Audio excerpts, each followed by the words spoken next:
Hello, everyone. Today I'll be talking about the scope of employment.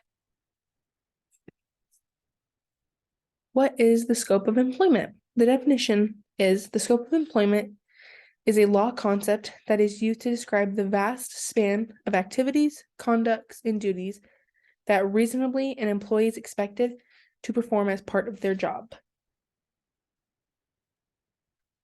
What is an example of scope of employment? An example of acting within a scope of employment would be if someone worked for a packing or moving company and then they accidentally broke a piece of furniture while moving out of a home or an apartment, etc.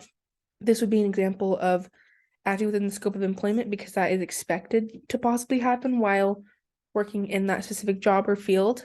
It's not abnormal or unexpected.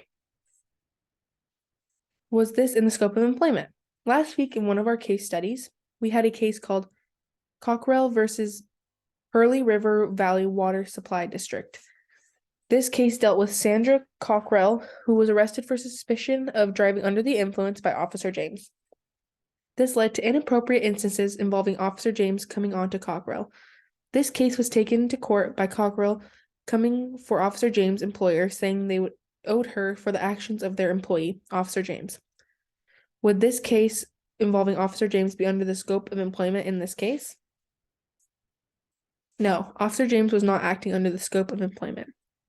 In this case, Pearl River Valley Water Supply District, Officer James' employer, was not found to be liable to Cockrell because Officer James was not acting under his scope of employment.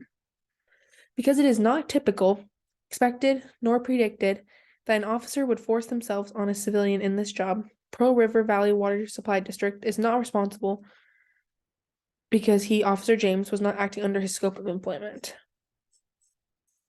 And that is my presentation. Thank you, everyone.